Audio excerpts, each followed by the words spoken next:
Connexion. Bonjour à tous, bonjour Insta. Hello Insta, bienvenue sur ce live. C'est le live 8 des lives de l'Avent et c'est un deuxième live duo aussi aujourd'hui. Je vais recevoir Lucy Joy que je vois arriver. Alors, je vais l'inviter à me rejoindre en live. Alors, comment est-ce que je t'invite ?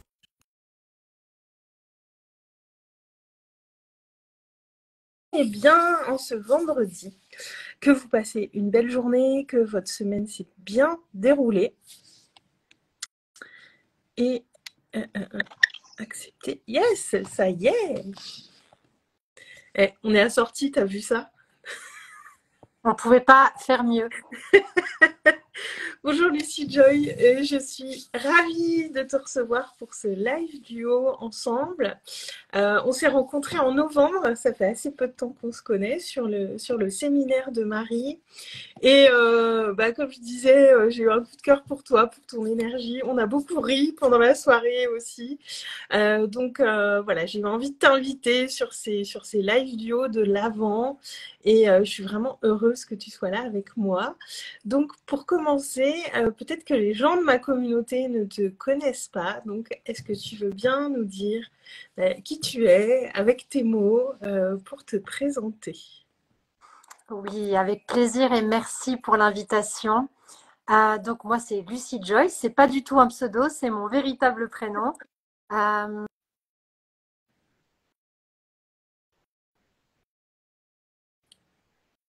Nous avons une coupure. Alors, je ne sais pas s'il y a des gens connectés. Moi, ça me marque que je suis encore en live. Lucy Joy, tu es figée. Est-ce que c'est figé pour tout le monde? Je me sens un petit peu seule là. Alors, on a l'univers des possibles qui nous rejoint. Oui, je suis là. Je suis là et je vais du coup, alors je vais te réinviter. On a eu un petit bug. Ce sont les joies du direct. Ah, ça y est, c'est revenu. Bon, il y a eu une petite coupure, je sais Oui. pas où peut-être arrêté, mais Où tu disais que ton prénom n'est pas un pseudo et que c'est ton vrai prénom. super. Donc ce que je disais par la suite, moi avec moi-même, mais maintenant avec vous, j'aime bien dire que je suis délesteuse de culpabilité. Pour certaines personnes, ce serait être coach personnel, mais je me suis vraiment spécialisée pour les personnes qui se mettent la pression, qui s'auto-jugent beaucoup, qui ont du bruit mental parce qu'elles sont persuadées qu'elles ne sont pas assez bien comme elles sont. Ça génère beaucoup de honte, beaucoup de culpabilité, beaucoup de sentiments de déception, soit de décevoir l'autre, soit de se décevoir soi-même.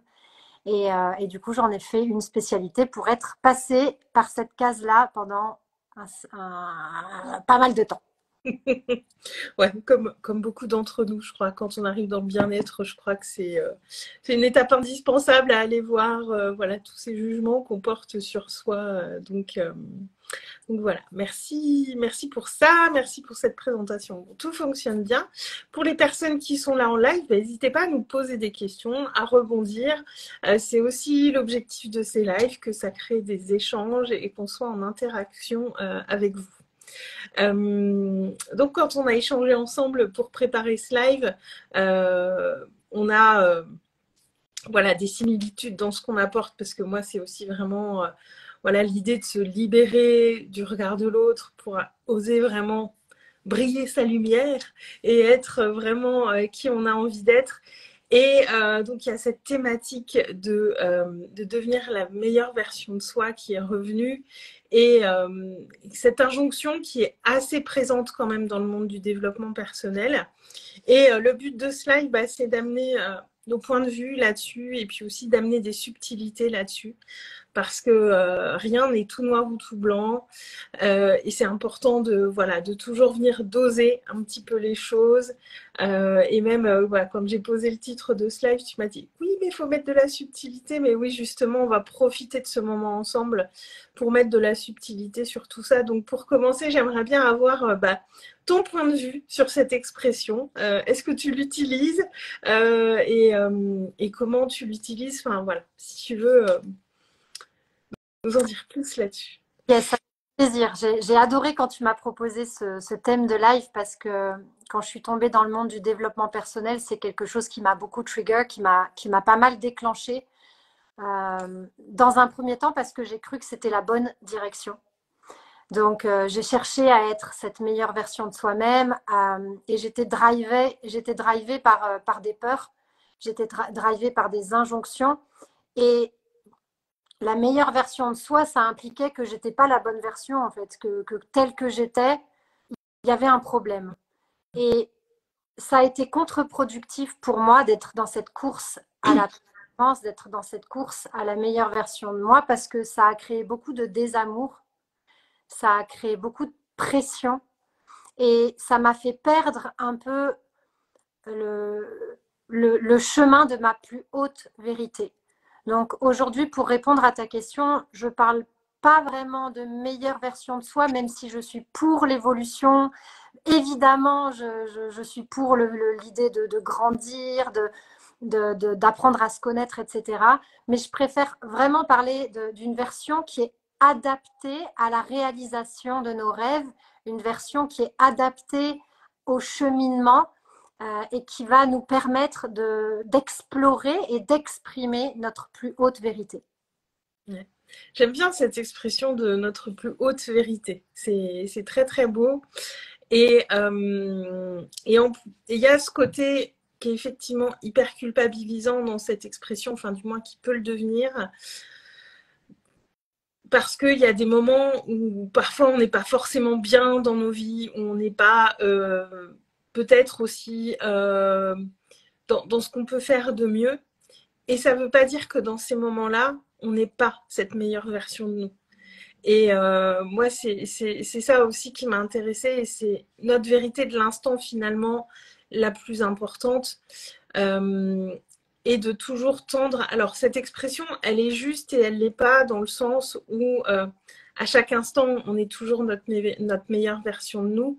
Et l'idée, c'est toujours de tendre vers cette personne qu'on a envie de devenir, qui est celle qui correspond à voilà, notre higher self, comme on dit. Mais on peut être aussi cette meilleure version. On est cette meilleure version de nous à chaque instant, dans nos choix et dans ce qu'on fait, et dans nos actions, et dans nos relations. Mais c'est vrai qu'il y a beaucoup cette notion de devenir la meilleure version de ça, ça veut dire qu'aujourd'hui, t'es pas assez. Et c'est vrai qu'il y a ce côté très culpabilisant qui est, qui peut vraiment venir nous freiner en plus, alors que ça doit être quelque chose qui doit nous stimuler de vouloir aller vers ça. Alors, je vois le commentaire de Nathalie, une version adaptée à la réalisation de ses rêves. Et c'est exactement ça, et d'être vraiment de toujours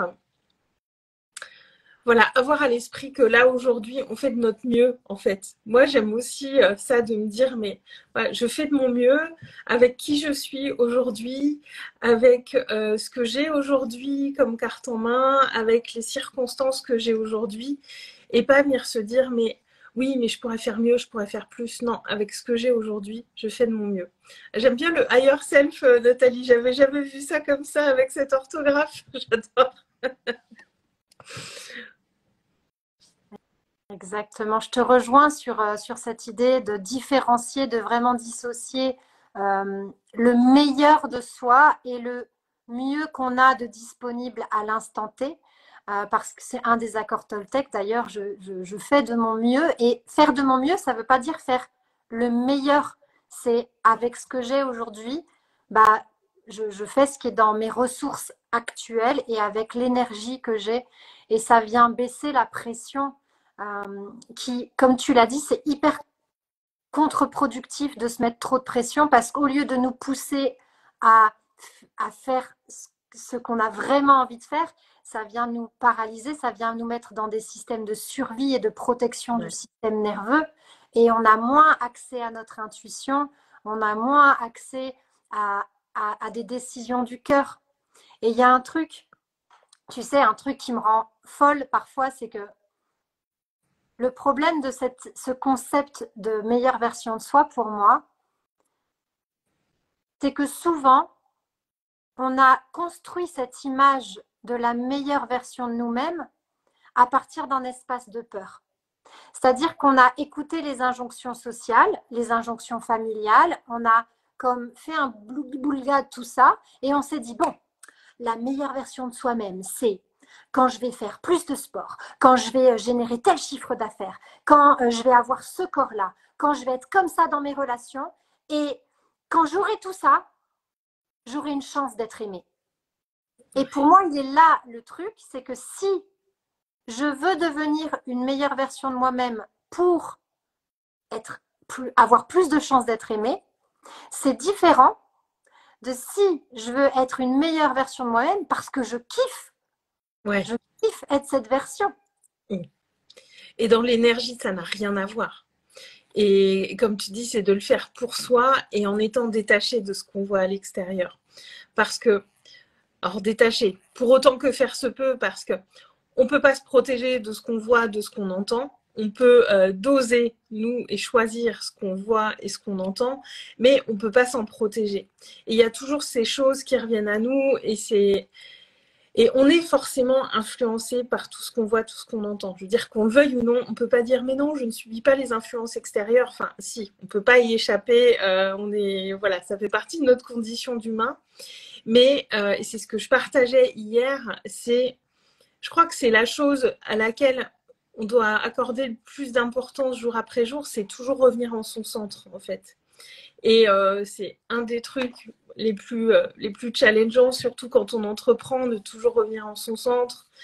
Voilà, de savoir revenir à soi tout le temps, parce que c'est vraiment là la chose la plus importante et qui va nous permettre de dissocier de voilà, il y a ça. Est-ce que je le veux réellement pour moi parce que c'est de l'amour pour moi que je veux me donner, parce que je veux le faire vraiment pour moi, ou parce que je crois que je dois le faire, parce que j'ai entendu ça, parce que un tel me l'a dit, parce que tout ça. Tellement. Ce dont tu parles, c'est de mettre de la conscience sur notre intention et c'est d'aller vraiment chercher, mais pourquoi je veux le faire? Est-ce que c'est parce que j'ai peur de ne pas être aimée? Ou est-ce que c'est parce que ça fait vraiment du sens pour moi? Et l'intentionnalité, c'est quelque chose qui me tient à cœur.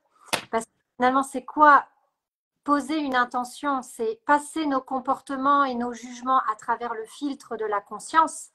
Et c'est gagner en discernement. Pourquoi je fais ça? Pourquoi je veux faire plus de sport?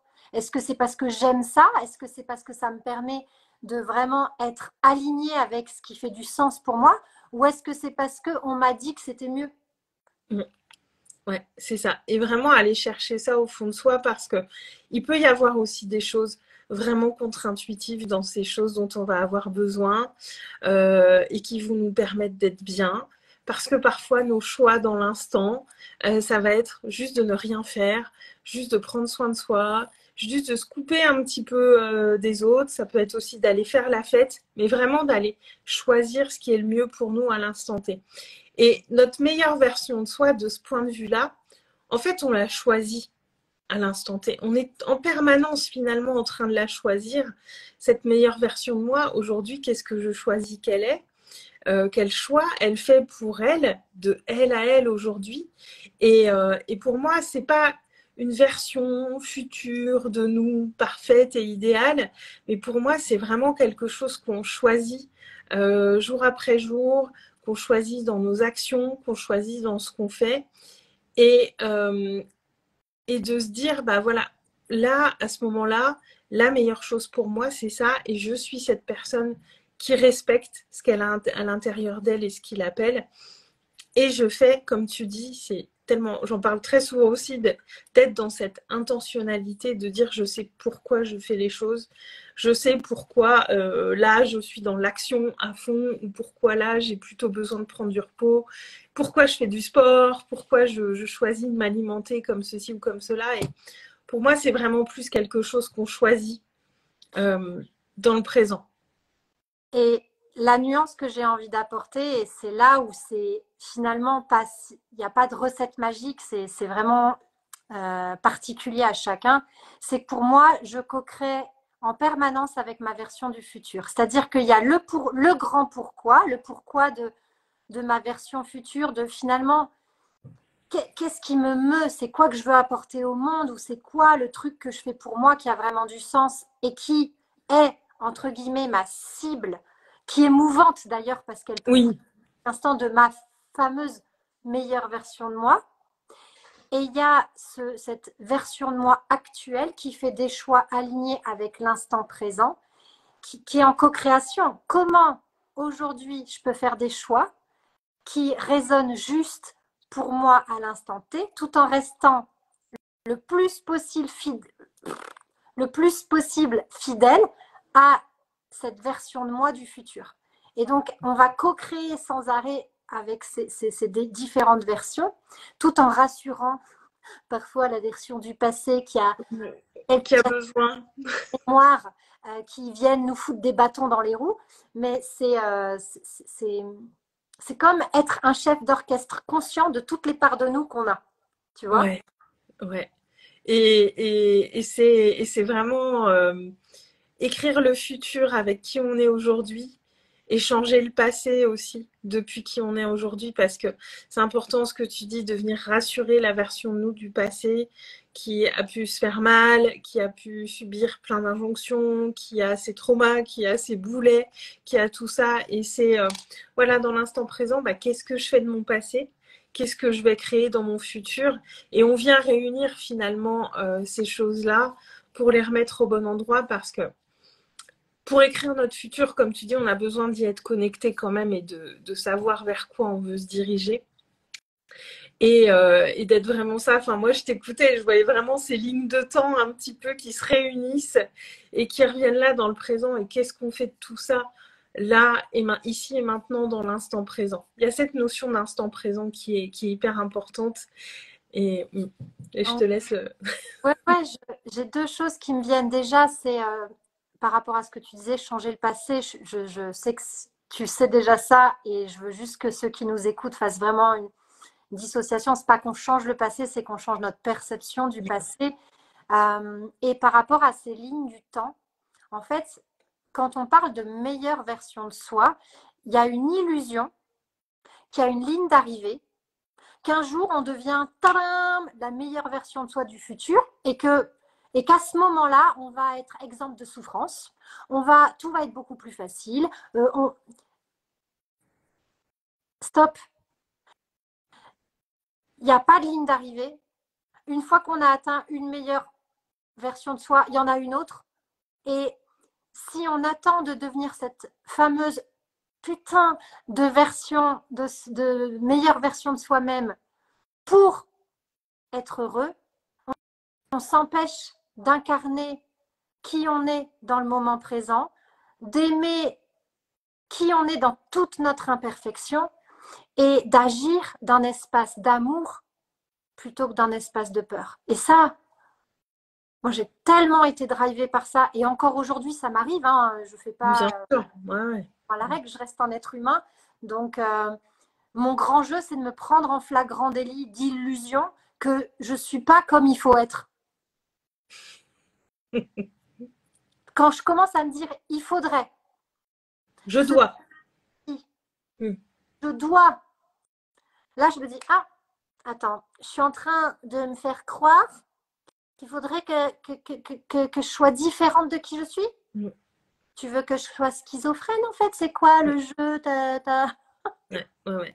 Et c'est ça, hein, c'est ça qui crée le plus de souffrance, c'est de croire qu'à un moment, on va atteindre un espèce d'objectif où il y aura plus de douleur, plus de problèmes, plus de souffrance. Enfin, moi, c'est un truc que j'ai tellement nourri aussi. Et du coup, je me disais, mais ma vie, elle est pourrie et j'arrivais pas à voir tout ce que j'avais de beau. Et c'est ça, Nathalie, on est assez. Et surtout se dire que il n'y a pas de vie parfaite en fait. Il n'y a aucun moment où la vie elle sera parfaite. Il y aura toujours des choses qui vont venir nous déclencher. Il y aura toujours des choses qui pourront venir nous faire souffrir parce que ça fait partie de notre condition d'humain. Il y a toutes ces choses, mais il n'y a pas de vie parfaite. Et en fait, le problème avec cette expression, c'est comme tu dis, on nourrit un espèce d'objectif, mais qui est impossible à atteindre parce que ça n'existe pas. Enfin, c'est cette vie parfaite, ce moment où tout va bien et où on est entouré de lumière et où rien ne bouge et où tout est parfait, ça n'existe pas. Et pour rebondir sur ce que tu dis, comme je le disais tout à l'heure, pour moi, on construit souvent l'image de la meilleure version de soi à partir d'un carcan qui est assez judéo-chrétien. Donc, c'est-à-dire quoi? La meilleure version de moi, elle est généreuse, elle est altruiste, elle est gentille, elle est compétente, etc. Mais parfois, c'est contre-intuitif. La meilleure version de soi, elle a besoin d'être égoïste. Si j'ai un grand rêve et que ce grand rêve, il me demande de rester focus sur mon projet professionnel pendant une semaine, mais que je ne sais pas dire non, parce que je me raconte l'histoire que la meilleure version de moi, elle dit toujours oui, elle est toujours disponible pour ses amis et elle laisse du temps pour les gens qu'elle aime, ben, je vais me couper de la version adaptée à la réalisation de mes plus grands rêves. Donc parfois, incarner la meilleure version de soi, c'est carrément contre-intuitif parce que ça demande d'incarner un trait de caractère qu'on juge à la base comme étant mauvais. Ça implique, oui, de ne pas être forcément gentil. Ça implique de ne pas faire toujours ce qu'on attend de nous. Et ça implique aussi parfois de changer certaines attitudes qu'on a pu avoir et, comme tu dis, qu'on a jugées. Mais toutes ces choses qu'on va juger chez les autres, qu'on va juger chez nous, à un moment, enfin, il va falloir qu'elles s'expriment. Enfin, tout ce qu'on réprime vient s'exprimer par compulsion. Et c'est bien, c'est vraiment intégré. Moi, c'est ça qui a été réellement game changer, c'est quand j'ai compris que j'avais ces parts de moi un petit peu moins belles, mais qu'elles ont le droit d'exister. Et il faut qu'elles existent, au contraire, parce que sinon, je viens toujours entretenir ces dualités, ces polarités qui viennent finalement nous faire mal, et d'accepter aussi toutes ces parts de moi. Et aussi et surtout, comme tu dis, ce qui est important, c'est que nos choix vont forcément impliquer à un moment que notre attitude change par rapport à certaines choses qu'on a fait par le passé. Et, euh, et j'ai changé avec ça avec un ami il y a une quinzaine de jours et voilà, je lui expliquais une décision que j'avais prise en lien avec ce que je veux pour moi, pour mon entreprise et tout ça. Et je lui ai dit, sur ce coup-là, j'ai pas été gentille parce que c'était pas la meilleure chose pour moi en fait d'être gentille. Et il y a ce truc qu'on peut venir juger, de dire oui c'est pas sympa ou c'est pas généreux ou c'est pas juste. Bah ouais, mais à ce moment-là j'ai fait ce choix en fait et je fais ce choix pour moi et ça implique, bah oui, que potentiellement on va dire ouais, mais Aurélie, sur ce coup-là, c'est pas gentil ce qu'elle a fait. Non, mais ça fait partie de moi en tant qu'humaine et ça fait partie de mes choix pour être dans cette version de celle que je choisis d'être aujourd'hui, en fait, et de me dire, bah ouais, ça implique, du coup, de faire ou de dire des choses qui sont peut-être pas sympas, mais en tout cas qui sont les plus justes pour moi. Et en face, c'est accepté ou pas par les personnes, mais le tout, c'est d'être d'abord aligné avec soi et de revenir en son centre. En fait, c'est surtout ça l'essentiel. Ouais. Déjà, ça me parle beaucoup. J'ai appelé mon entreprise Cap sur soi-même, pas parce que je suis en mode soyons tous des gros égocentriques, c'est génial, mais c'est parce que je suis persuadée que quand on est en paix avec qui on choisit d'être, c'est plus facile d'avoir une vie qui nous convient. Et quelque part, finalement, est-ce que la meilleure version de soi, c'est pas une version de nous-mêmes qui a du sens pour nous et avec laquelle on choisit d'être détesté pour qui on est plutôt que aimé pour qui on n'est pas, pour qui on fait semblant d'être parce qu'on croit Mmh. que c'est mieux. Mmh. Tellement, tellement. Et surtout que quand on fait ça, je vais aller plus loin, quand on fait ça, j'ai envie de dire, on est vraiment aimé par personne du coup. Parce qu'on n'est pas dans notre lumière, on n'est pas dans ce qu'on a à donner. Et les gens qui vont nous aimer quand on n'est pas pleinement nous-mêmes, ils vont nous aimer qu'à moitié parce que moi, je suis convaincue que ça se sent quand on n'est pas dans cet alignement. Et on va nous apprécier, mais on va nous apprécier qu'à moitié. Tandis quand on est vraiment pleinement soi, c'est accepter qu'il y ait des gens qui nous aiment pas, mais les gens qui nous aiment, ils vont nous aimer vraiment pour qui on est et pour qui on est là maintenant. Et c'est choisir l'amour plein et entier de soi, des gens qui sont prêts à nous le donner et accepter aussi qu'il y a peut-être moins de juste mesure aussi. Il y a ces gens qui vont pas nous apprécier, mais par contre, les gens qui vont nous aimer, c'est pleinement et entièrement parce que nous aussi, on se choisit pleinement et entièrement et qu'on se voit et qu'on voit aussi toutes les parts de nous pleinement et entièrement, les parts qui sont peut-être moins belles et qui sont là parce qu'on a tous ces parts moins belles et c'est normal, on est humain, mais c'est vraiment être dans quelque chose de plus ouais, j'ai vraiment cette image de plein en fait qui est là quand on est là-dedans. Et je dirais que je ne sais pas si on a des parts moins belles, je dirais que ce sont des parts qu'on a appris à juger moins belles parce que on est comme influencé par une morale, par une société qui nous a appris ce qui était bien et ce qui était mal.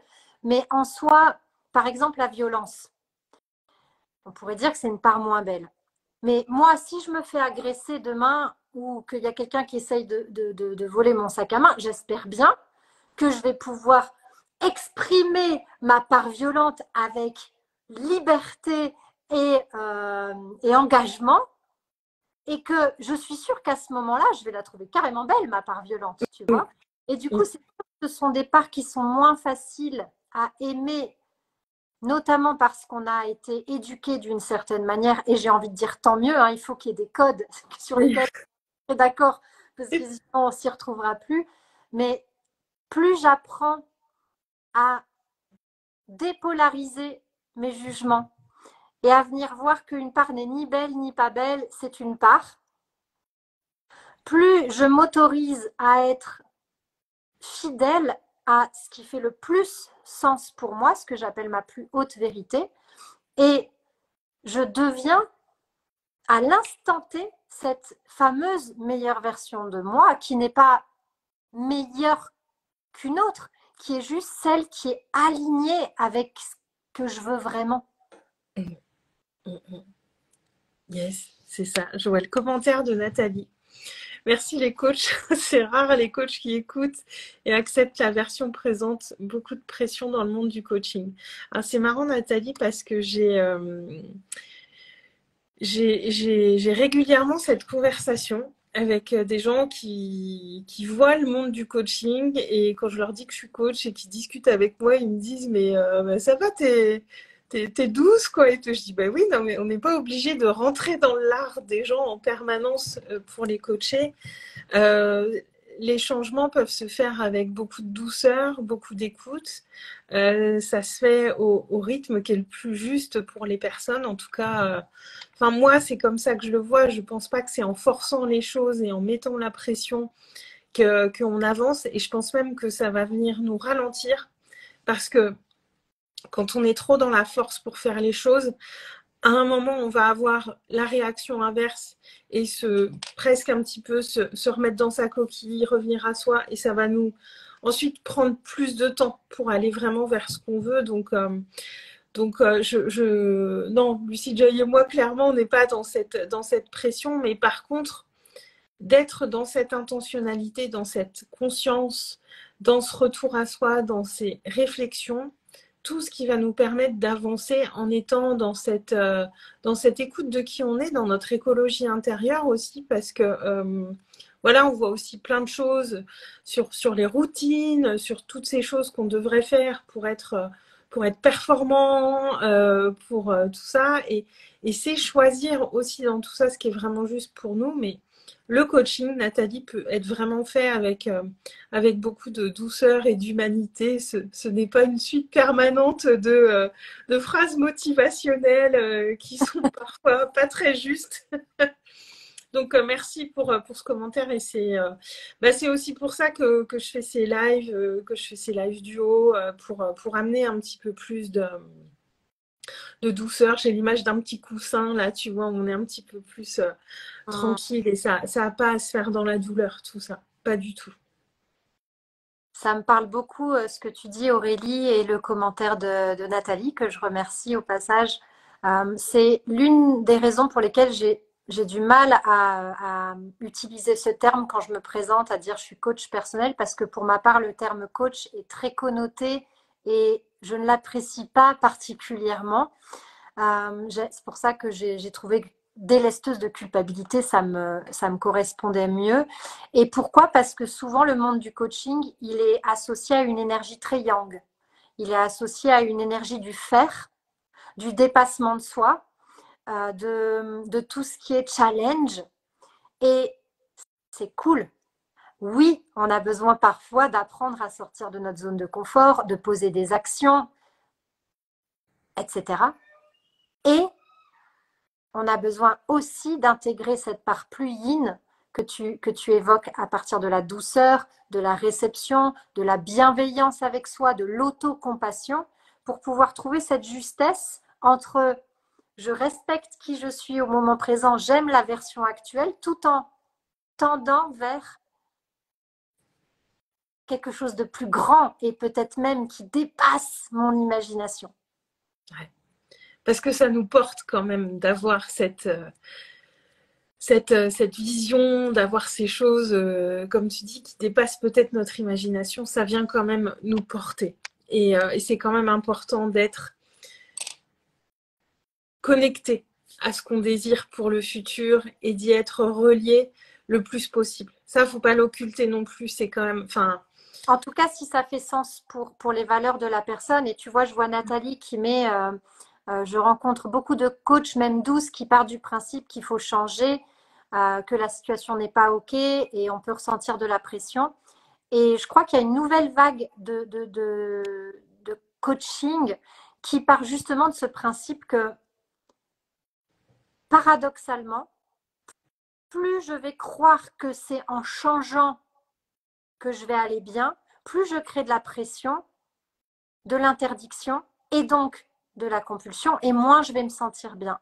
Donc, il y a cette inversion du processus qui est de voir que c'est en étant en paix avec qui je suis, telle que je suis, que je vais avoir plus de chances de devenir cette fameuse incarnation du changement, mais pas parce qu'il faut changer, parce que j'aime qui je suis et que je me souhaite une vie aussi, aussi folle que ce que j'ai envie, ou pas, parce que peut-être que moi, ma vie rêvée, c'est une vie pépère le pied. Là, je suis en Dordogne, dans un champ de ouf avec des chevaux. Peut-être que ce que je me souhaite, c'est une vie pépère le pied vert avec mes bottes en caoutchouc le matin à ramener le foin aux chevaux et que j'ai pas spécialement des idées de grandeur telles qu'elles sont véhiculées par la société de la réussite. Moi, j'ai cette impression de réussir sa vie. Ouais, moi je comprends pas ce que ça veut dire en fait. Je comprends pas. Mais et puis surtout ce qui m'est venu là pendant que tu parlais, c'est changer, c'est pas rejeter en fait. Changer, c'est pas rejeter le passé, c'est pas rejeter ce qu'on est aujourd'hui, c'est voilà, qu'est-ce que j'ai envie de co-construire avec moi-même à partir de qui je suis, sans rejeter ce que j'ai fait, sans rejeter des parts de moi. Et bien souvent, quand on a cette idée de changement, on a l'impression qu'il va falloir bazarder tout à la poubelle, repartir d'une page blanche et tout déconstruire. Et c'est marrant parce que j'en parlais ce matin avec quelqu'un et c'est pas du tout ça en fait. Le changement, ça s'inscrit à partir de qui on est aujourd'hui et de qu'est-ce qu'on veut créer. Et souvent, on associe le changement de vie au le fait de rejeter et de tout balancer quoi. Et forcément, ça fait flipper quoi. Ça fige, ça met la pression. Enfin là, on déclenche bien le système nerveux à fond parce que c'est oh là, mais qu'est-ce que je vais faire? Parce que du coup, il n'y a plus rien. Alors qu'on part jamais de rien. Mais jamais, c'est pas possible. Je veux dire, il y a toute notre expérience de vie, tout notre vécu, et c'est depuis ça qu'on va créer le changement. Mais il n'y a pas un aujourd'hui et un demain qui sont complètement opposés, complètement différents. Et je pense que c'est ça aussi qui fait du mal des fois, c'est que dans le changement, on peut associer cette idée de rejet du passé Alors que c'est pas du tout l'idée. Au contraire, enfin, notre passé, il vient tellement à notre service, il vient nous dire tellement de choses. C'est très riche tout ce qu'on a vécu dans le passé. Il n'est pas question de rejeter quoi que ce soit. Je te rejoins sur pas mal de points et finalement, plutôt que de parler de changement, j'aime vraiment bien parler d'évolution. Moi, ouais, Ouais, j'évolue, j'aime ça. C'est une de mes grandes valeurs dans ma vie. Quand j'étais petite, je regardais un dessin animé qui s'appelait Princesse Sarah et j'étais passionnée par ce truc. Et j'ai mis du sens il n'y a pas si longtemps que ça là-dessus. C'est que ce qui me plaisait chez cette petite fille, c'est que je la trouvais résiliente, je la trouvais sage. Et en fait, je me suis rendu compte que depuis toute petite, j'aspire à être cette femme qui n'est pas en guerre contre la vie et contre les circonstances, mais qui développe sa puissance personnelle versus la puissance circonstancielle. Et de grandir ça, d'avoir envie d'évoluer, c'est être cette meilleure version de moi maintenant parce qu'il y a une intention, tout en n'omettant pas que oui, bah oui, j'ai envie de continuer à grandir, j'ai envie de développer cette puissance, j'ai envie de, d'avoir cette capacité de donner de l'amour quand je suis dans l'adversité. ouais. Et qui je choisis d'être maintenant, quoi, tout simplement. Et c'est ça. Mhm. Et en fonction de ce qu'on vit, ça sera différent. Mais qui je choisis d'être maintenant? Et il y a cette notion de choix, finalement, qui est extrêmement importante. Dire qu'est-ce que je choisis là maintenant pour moi, de moi à moi, parce que des fois on est tout seul aussi face à nos décisions, mais bien souvent même. Et qu'est-ce que je choisis pour moi? Et de choisir en conscience, en sachant que, bah voilà, dans une décision, il y a toujours des renoncements. Ça fait partie de la décision, il y a du renoncement, mais à quoi est-ce que je suis prête à renoncer pour être vraiment dans ce choix que je fais, dans ce choix conscient que je fais pour moi. Et ça me fait penser quand tu parles à ce que Marie nous a enseigné. Souvent, elle dit le flou empêche le flot. Et faire des choix, ça demande, à mon sens, de gagner en clarté sur ce qui est vraiment important pour moi, mais je veux dire, genre vraiment, ce que ma vie montre déjà. Je mets déjà mon temps, mon énergie et mon argent dans ce qui est important pour moi, je le fais naturellement.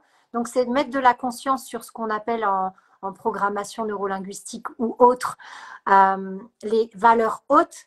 Et Ouais, quand j'apprends à mieux me connaître, quand j'apprends à mieux savoir qu'est-ce que je veux vraiment, alors je vais être capable d'avoir plus de leadership et de faire ces choix qui demandent d'être à l'aise avec certains prix à payer, mhm, déplaire à certaines personnes, renoncer à certaines relations ou à certaines situations, etc. Et c'est plus facile de faire ces choix si je sais pourquoi je les fais. ouais. Parce que si je ne sais pas vraiment pourquoi je fais ce choix-là, Ah bah je confort. Hein. c'est la base, et c'est tellement, tellement important de connaître nos valeurs, mais nos vraies valeurs, nos valeurs profondes, pas dire je veux la liberté, la bienveillance, c'est mignon, hein, mais c'est pas ça nos valeurs. Enfin, c'est pas ça. C'est beaucoup plus profond que ça, et ça vient dire beaucoup plus de choses de nous que ça. Et, Et surtout, ça vient amener, comme tu dis, beaucoup de clarté, parce que c'est vrai, hein, quand on est dans le flou, on n'arrive pas à prendre des décisions, on n'arrive pas à avancer, enfin, ça nous empêche, ça empêche vraiment, et le flou empêche vraiment le flow, clairement, cette expression, elle est tellement juste. Nathalie, vous avez mis le doigt sur mon problème actuel et du coup avec ma coach. Bravo et merci. Bah, ravie Nathalie qu'on ait pu t'emmener de la clarté, en tout cas à travers cet échange. Donc oui, ce travail enfin cette exploration de nos valeurs, elle est hyper importante et d'aller revoir aussi ça régulièrement, parce que nos valeurs aussi, elles évoluent en fonction de ce qu'on vit. C'est quelqu'un qui a été malade ou qui a eu des gros problèmes de santé, bah, le fait de faire du sport, de bien s'alimenter, va sûrement monter dans son échelle de valeur après avoir été malade, alors qu'avant, ça n'était pas dans son échelle de valeur. Je donne cet exemple-là parce que j'ai une cliente qui me disait, mais non, mais mes valeurs, c'est mes valeurs. Et je dis oui, mais elles peuvent évoluer. Et elle me dit, elle comprenait pas en fait. Elle pensait que c'était vraiment un truc qui était là et qui bougeait pas. Alors qu'en fonction de ce qu'on va vivre, nos valeurs hautes vont évoluer aussi avec nous. Et c'est logique. Et c'est vrai que donner l'exemple, voilà, d'une personne qui a eu des problèmes de santé, bah, c'est sûr que si avant elle faisait pas de sport et qu'elle mangeait pas équilibré et qu'elle n'avait pas une hygiène de vie super, bah, après avoir été malade, l'hygiène de vie et le fait de prendre soin de soi, de son corps, va forcément aller beaucoup plus haut. Donc c'est bien d'avoir ça à l'esprit aussi, qu'en fonction de ce qu'on vit, nos valeurs aussi, elles sont fluctuantes comme tout. Tout est fluctuant en nous, hein. On est fait d'eau aussi. Enfin, l'eau, c'est mouvant, c'est fluctuant en permanence. Et tout en nous est fluctuant. Et c'est des choses à retourner explorer régulièrement aussi. De pas se dire, bon, bah, ça, j'ai fait le job, c'est fait, j'y reviens plus. Bah non, en fait, ça n'existe pas. C'est comme la meilleure version de nous. Il y a jamais rien qui est figé, en fait.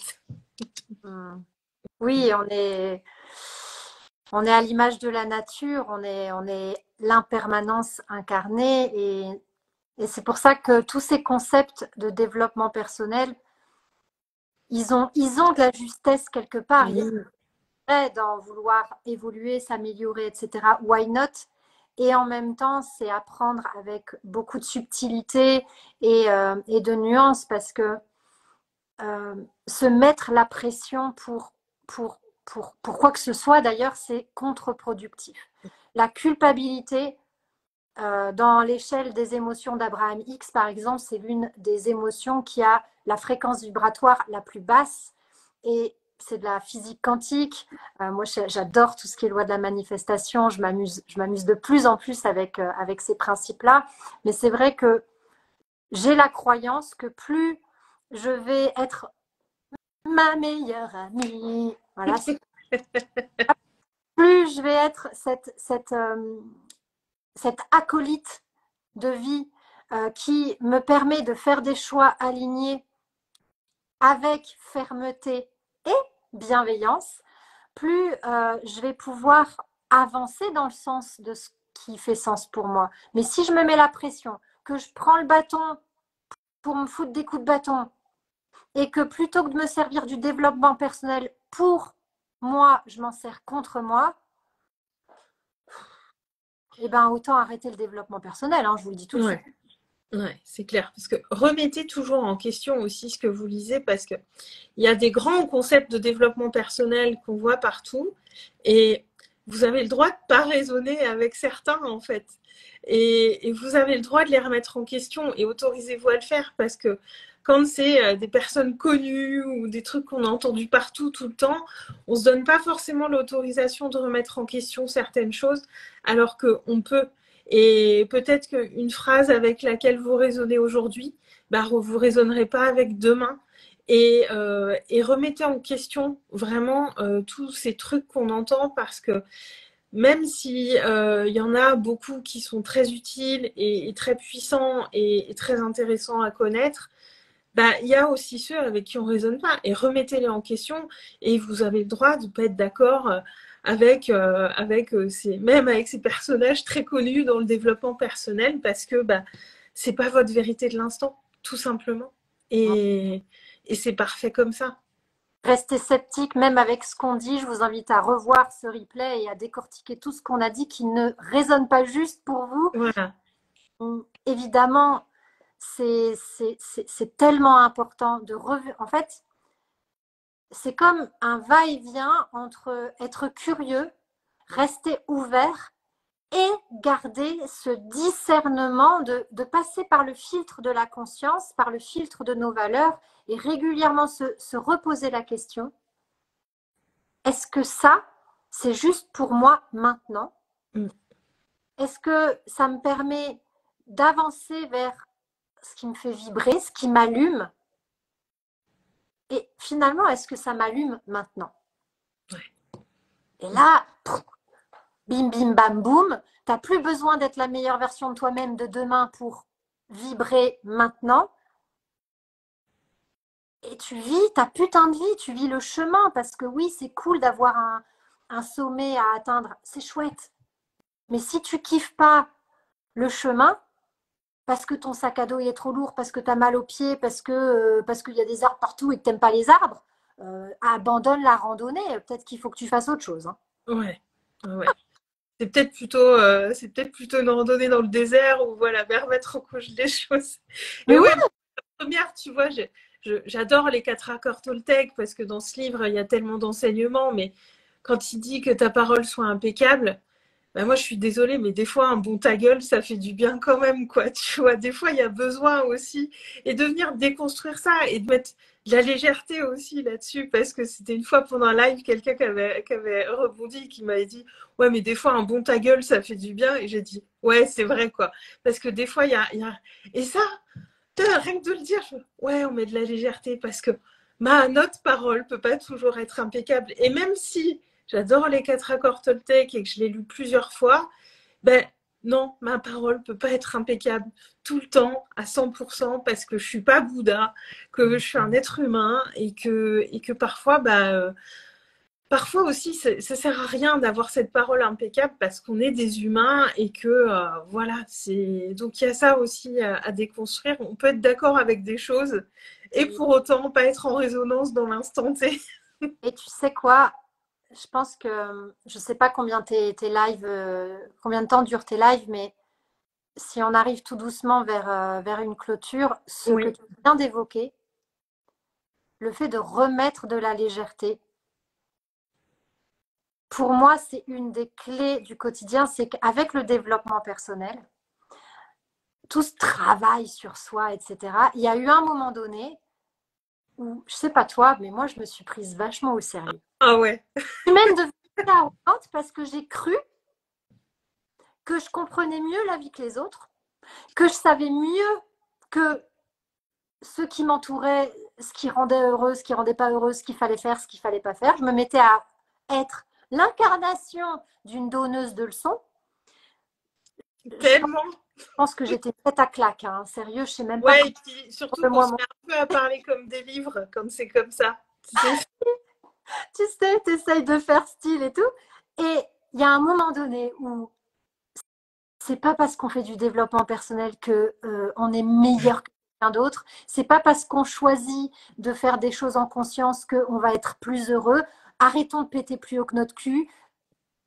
On choisit des choses. Pourquoi on fait ça? Sûrement parce qu'on a dans nos valeurs profondes l'évolution, la profondeur ou l'humain. Et il y a des gens qui ont d'autres valeurs. Et alors, mais arrêtons de nous prendre au sérieux. Ouais, Remettons de la pétillance, de la légèreté sur le chemin. Amusons-nous. mm, Amusons-nous le ouais, plus possible. J'en conviens, il y a des gens qui vont m'écouter et qui vont dire oui, enfin, c'est facile à dire quand tu es dans la merde, tu peux pas avoir de la légèreté et tout ça et tout ça. Gardons des contextes à tout ce qu'on est en train de dire, oui, ouais, bien, mais dans la mesure du possible. Dans la mesure du possible.